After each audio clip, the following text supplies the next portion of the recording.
Hey, muy buenos días, buenas tardes, buenas noches. A la hora que usted nos esté escuchando, esto es Bitácora Nacional, donde se hace academia. Para no académicos, mi nombre es Manuel Alejandro Núñez Vilcabana y es un gusto para mí volver a hablar con ustedes, volver a grabar para ustedes. Han pasado cosas y así es la vida. Y bueno, básicamente estoy de vuelta, ¿no? Después de tantos meses que he podido por fin grabar un video. Y bien, para no dilatar más de la introducción, es un gusto para mí, pero también es un disgusto con todo lo que viene ocurriendo a nivel nacional.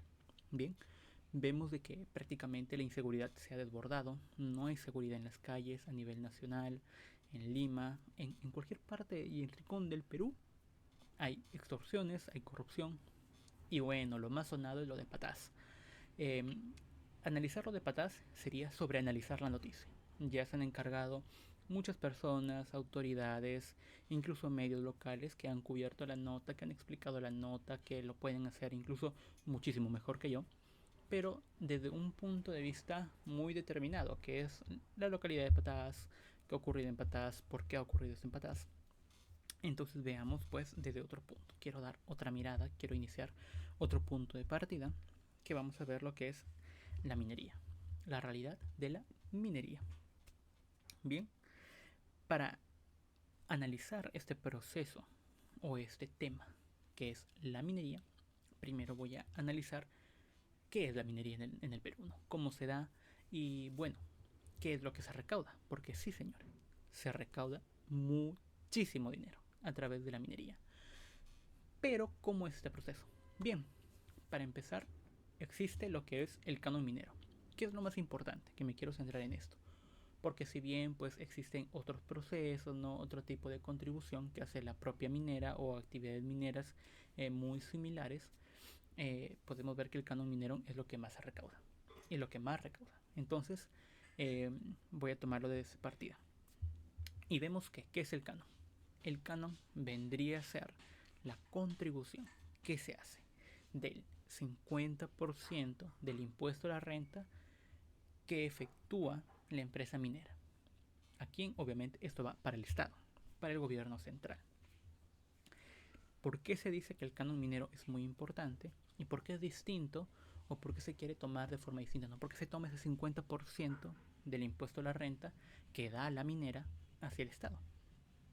Porque vemos que lo que se da para el impuesto a la renta en otras actividades y en lo demás viene siendo o se aplica para las actividades propias que el Estado puede dar. No lo toma como una recaudación, un tipo de ingreso del impuesto general y esto lo distribuye pues como quiera distribuirlo, ¿no? Este, pero en el caso del canon minero es muy distinto. El canon minero es un tipo de recurso que se halla en el Perú, que se encuentra en el Perú, que permite que el dinero recaudado de este canon llegue a la población en donde se extraen los minerales, en donde se da la actividad minera prácticamente, ¿no? Entonces el canon minero es lo que va directamente a los bolsillos del gobierno regional en donde se extraen los minerales, en donde se da la actividad minera. Entonces bien, partiendo y entendiendo ese punto, que es lo que prácticamente así lo detalla eh, el documento presente, vamos a ver que lo recaudado del año pasado, obviamente no vamos a hablar de este año porque ahorita no hay base de datos, pero lo que va del año pasado, recaudado en todo el año fiscal 2024 es de 18.384 millones de soles. No 18 millones, ojo, 18.000 millones es lo que se recauda a través del canon, solamente de canon. Y esto es lo que, bueno, en teoría se debe transferir, ¿no? a las regiones en donde se da. Vemos que la transferencia total el año pasado ha sido de 8.000 millones de soles a las diferentes regiones, ¿no? Que no sea en totalidad, obviamente. ¿Por qué? Porque no se da en totalidad. Porque obviamente hay procesos burocráticos que impiden. No es como que llegue el dinero hoy día martes yo como martes llevo y doy un cheque de 1.000 millones a una persona, a un gobierno y ya está. No, obviamente que hay todo un proceso en donde no llega, si llega tal, no llega tal, cuánto llega, cómo llega, todo es un proceso burocrático. Entonces vamos viéndolo de ese aspecto. Vemos de que, bueno, solamente se transfirió 8.000 millones de soles, ¿no? De este dinero adquirido. Y vemos de que en los departamentos que han recibido más dinero, porque obviamente lo vamos a ver de esa manera, dado que el canon va para los departamentos, obviamente vamos a analizar los departamentos que más reciben ese dinero: Ancash, Arequipa y Moquegua.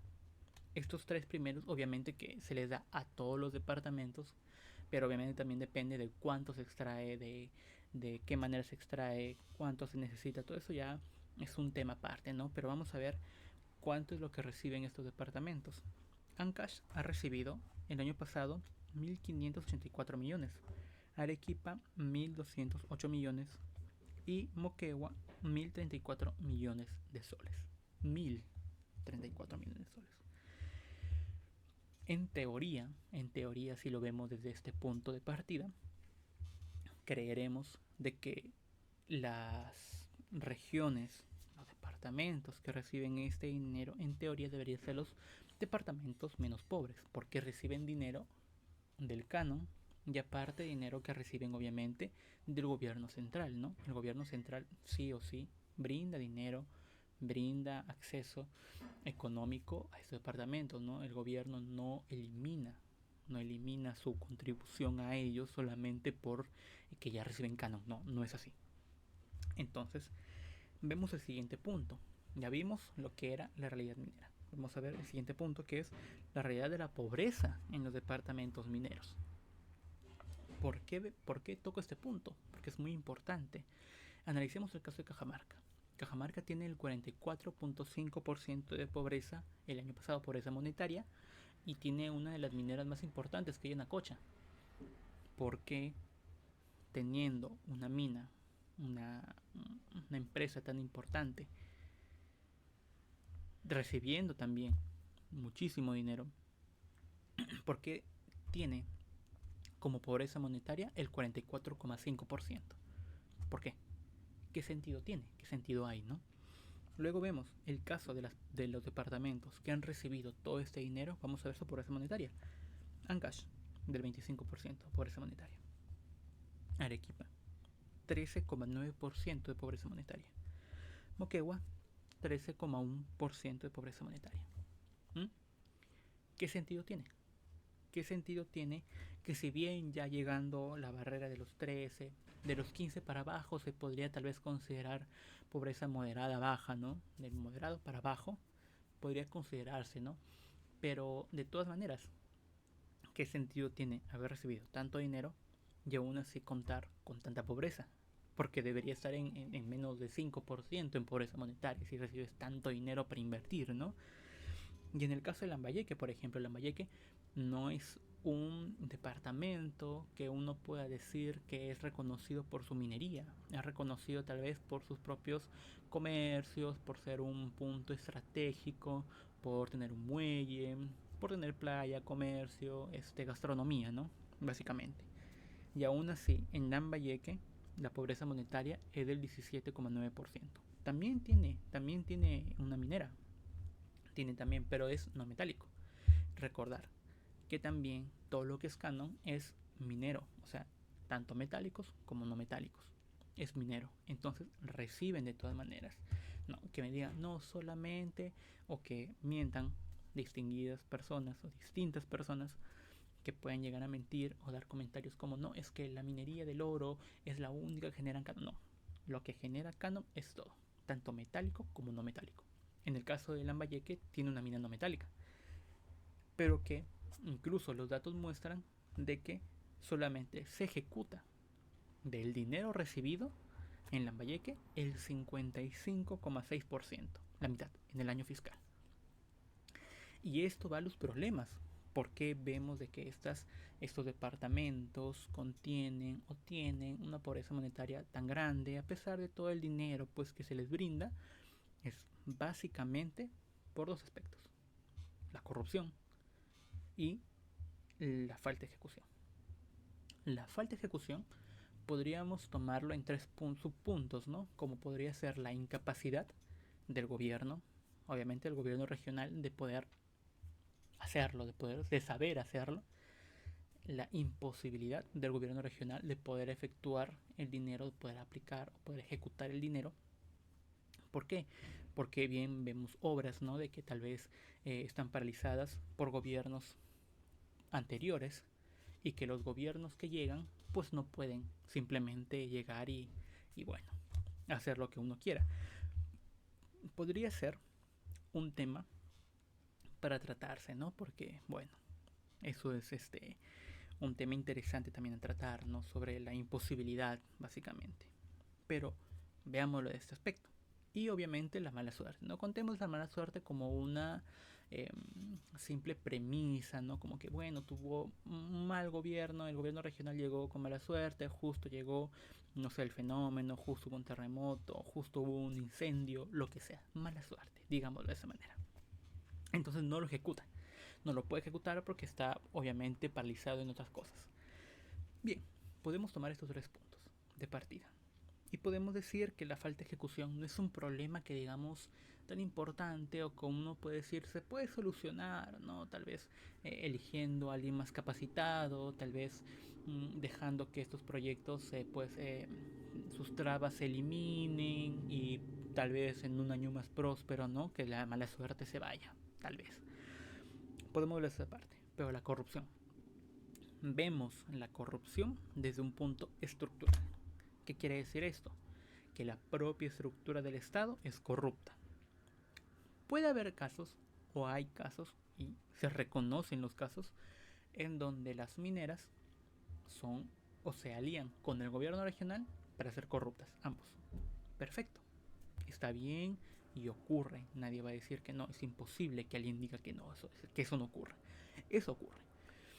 El caso de Odebrecht, tan sonado, que si bien no era una minera, es una empresa privada que se alía con el gobierno para transar, ¿no? Estos mecanismos de corrupción siempre han existido y siempre existirán, lamentablemente. Pero veámoslo desde un punto en donde el propio gobierno regional es quien recibe el dinero y el propio gobierno regional es quien es corrupto. Entonces vemos que ya es un tema estructural, como digo. Al ser parte de la propia estructura, la corrupción, vemos que tal vez no hay solución aparente, ¿no? ¿Cómo uno puede denunciar al Estado con el Estado cuando el Estado propio es corrupto, ¿no? Como tú puedes decirle, oye fiscal, el gobernador está haciendo eso, pero el fiscal es amigo del gobernador, es compa del gobernador, es alguien que prácticamente es igual o peor que el gobernador.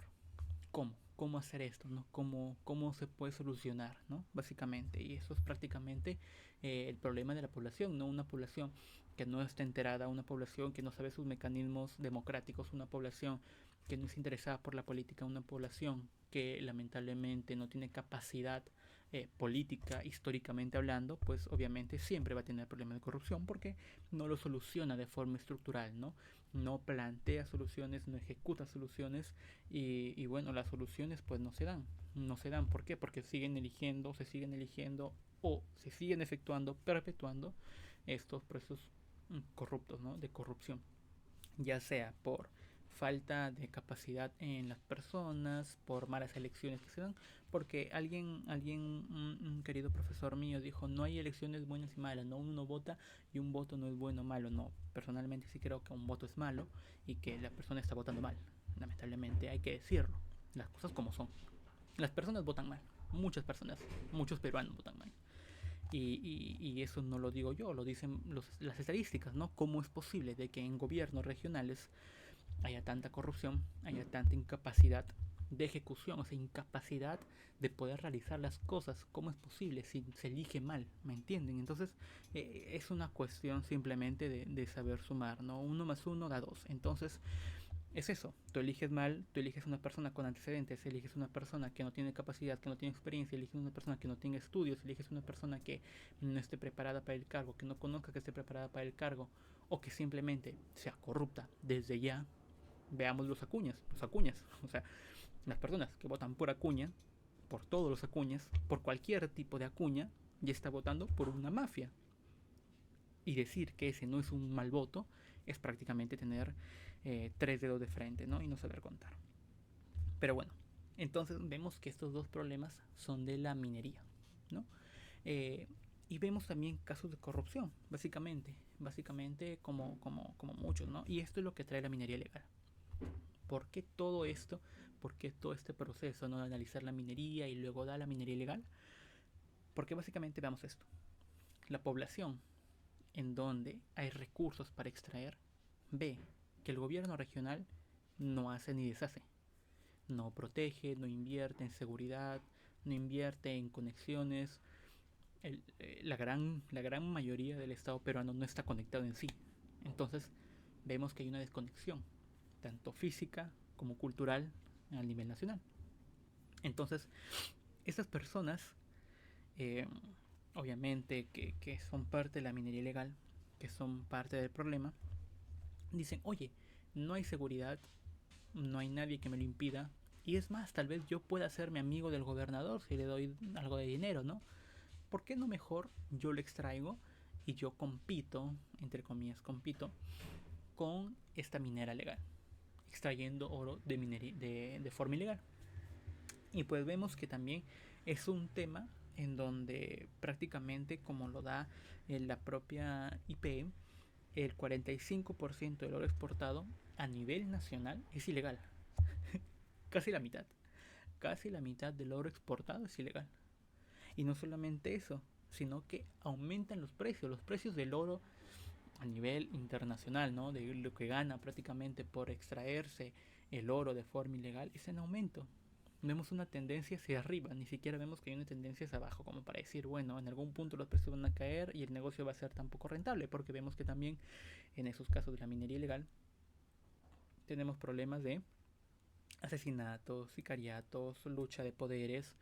Todas estas mafias, ¿no? Se chocan, se dañan, se eliminan, se comen entre ellas. Entonces, pues vamos viendo de que es un negocio que debe ser muy rentable para poder ingresar, ¿no? Y básicamente es lo que es. Y un caso perfecto es la familia Suicho. El caso de la familia Suicho básicamente es eso, es una expresión más de lo que es la minería ilegal. ¿Por qué?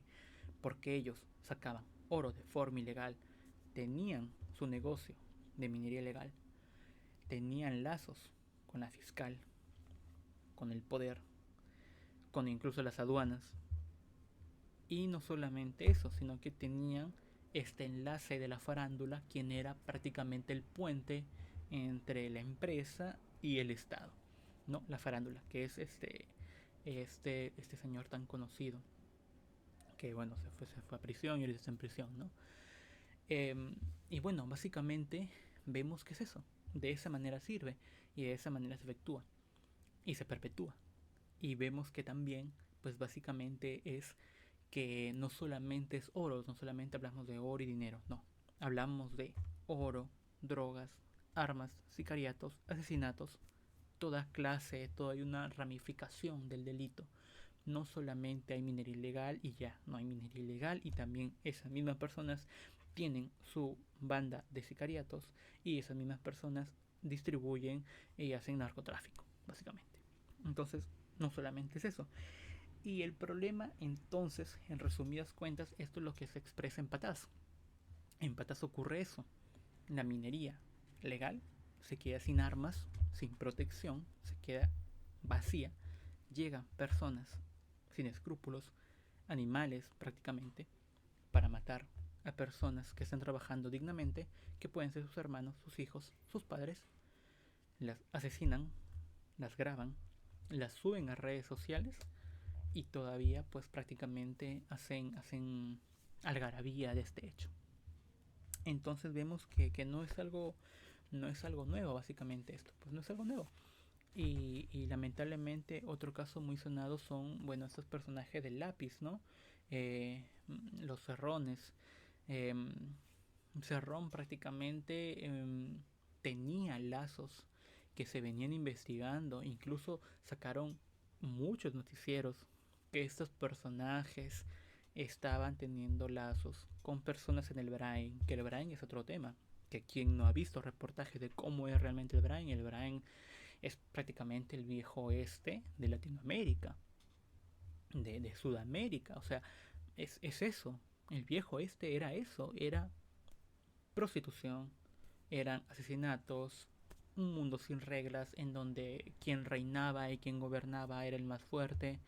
Eh, entonces básicamente es eso, pues no, el Brain es eso, el Brain se ha convertido en ese lugar tan anhelado por esas personas que no tienen dignidad, que no tienen humanidad, y hacen lo que quieren con las personas que están ahí y nadie interviene, nadie dice nada.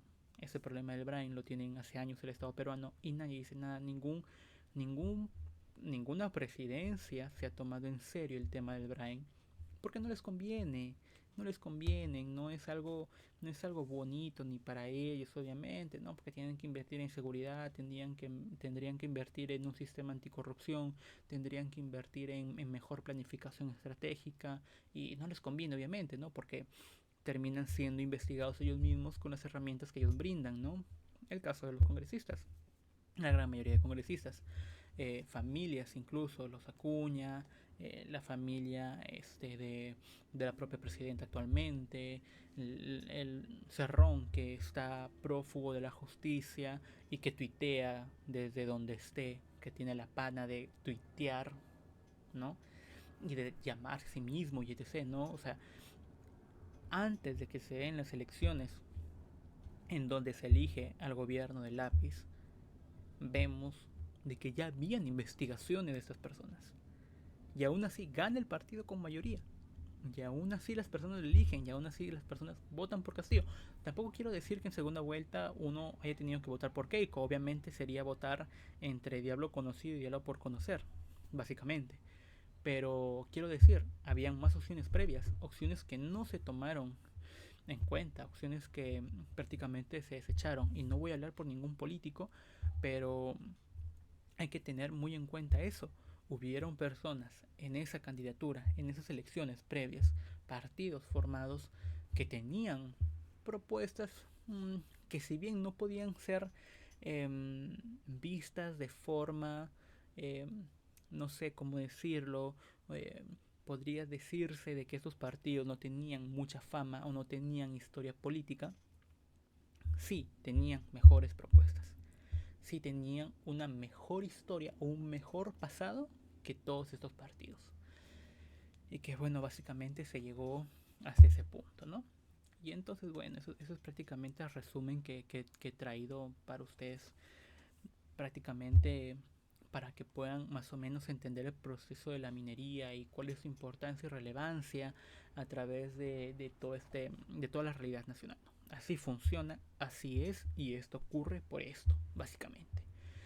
El cambio, la solución, llamémoslo así, sería básicamente una reestructuración, básicamente porque eh, hubieron propuestas como la de Hernando de Soto, que no la presentó en su gobierno, no solamente la presentó en su postulación, la candidatura pasada, ya lo ha postulado desde los 90 cuando él era escritor y cuando él era académico, las soluciones que se podrían dar, ¿no? En lugar de dar al gobierno regional, ¿por qué no dárselas a las personas? ¿Por qué no darles título de propiedad a las personas del suelo y del subsuelo? Para que ellos puedan decidir cuánto ganar, cómo ganar, si venía o no venía la mina. ¿Mm? ¿Por qué esa solución no se toma? Porque no le conviene a la estructura, ¿me entienden? O sea, no le conviene plantear nuevas soluciones estructurales porque la propia estructura está corrupta. La solución, eliminemos las estructuras, hagamos todo un proceso marxista de la realidad nacional. No, tampoco hay que llegar a ese extremo. Creo yo que aún el Estado peruano tiene la capacidad democrática de poder llegar a unas elecciones prudentes. Ya no digamos bien, no digamos buenas elecciones, digamos unas elecciones prudentes, ¿no? No elegir cómicos, no elegir personas investigadas, no elegir personas que no tienen un currículum presentable para evitar en la mayoría, en lo posible, evitar estos casos, ¿no? Y básicamente es eso, ¿no? Vamos a vivir nuevas elecciones. Espero también estar vivo para llegar a ver selecciones, analizarlas, tener todo un proceso de decisional para ello, ¿no? Y bueno, ir brindando detalles sobre los partidos, ¿no? Eso también es una idea sobre unos videos que quiero tomar. Analizar los partidos, son 43 partidos, serían 43 videos, no creo, pero podría ser tal vez un conjunto de partidos, tomar las ideas más notorias, analizarlas, ver primero por partido, idea del partido, y luego ver y analizar a las personas detrás del partido, ¿no? Porque bueno, no me pueden decir, o nadie con 3 dedos de frente me puede decir, con 5 dedos de frente me puede decir que Carlos Álvarez es una buena opción. No, o sea, no, bajo ningún contexto, no se puede dar eso.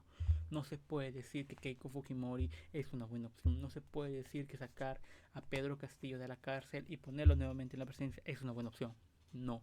Entonces, para evitar eso, vamos a analizar tanto a los partidos, al partido, las ideas del partido, qué proponen los partidos, en qué se parecen los partidos, porque son 43 partidos, pero no existen 43 ideologías políticas distintas tan en las antípodas como para hacer un video de cada uno, ¿no? Habrán partidos de izquierda, partido de derecha, partido de centro izquierda, partido de centro derecha, partido de extrema derecha y partido de extrema izquierda, ¿no? Entonces ya vamos viendo estas distinciones clásicas, ¿no? Que podríamos dar y que bueno, espero poder realizarlas y espero también ustedes puedan observarlas. Y bueno, para adelantar tal vez ciertos videos del futuro, también es que en algún punto nombré de que yo quería hacer videos también de libros y de obras. Bueno, el video que se va a venir conmigo hablando, obviamente, no haciendo entrevista, porque tal vez llegue una entrevista pronto al canal o entrevistas pronto al canal, entonces pues dejémoslo ahí, ¿no? Pero un video que podría ser conmigo hablando y dando un análisis es de esta obra, ahí, de El extranjero de Camus. El extranjero. Bueno, lo acabo de leer hace una semana y me parece una obra interesante. Hay capacidad de análisis en la obra, entonces me parece pues importante verlo de esa manera, ¿no? Analizarlo para ustedes, dar otra clase de contenido, no solamente un contenido político, analizando ciertas políticas o mecanismos, eh, y salir también un poco de este caos que podría llamarse, ¿no? Ha sido un gusto para mí dirigirme a todos ustedes. Espero seguir pues con el canal. Va a seguir, voy a tratar de hacerlo lo más pronto posible. Tal vez hayan videos, incluso varios videos durante la semana. Así que nada, pues espero eso. Muchas gracias, espero les guste, espero lo vean y puedan pues disfrutar. Y obviamente he acortado muchísimo la cantidad de minutos del video, ¿no? Vamos a ver, vamos a achicarlos más los videos, hacerlos más directos, más tajantes, para poder evitar, ¿no?, un exceso de palabreo mío. Y ya bueno, muchas gracias, un gusto, espero se encuentren bien y nos vemos hasta la próxima.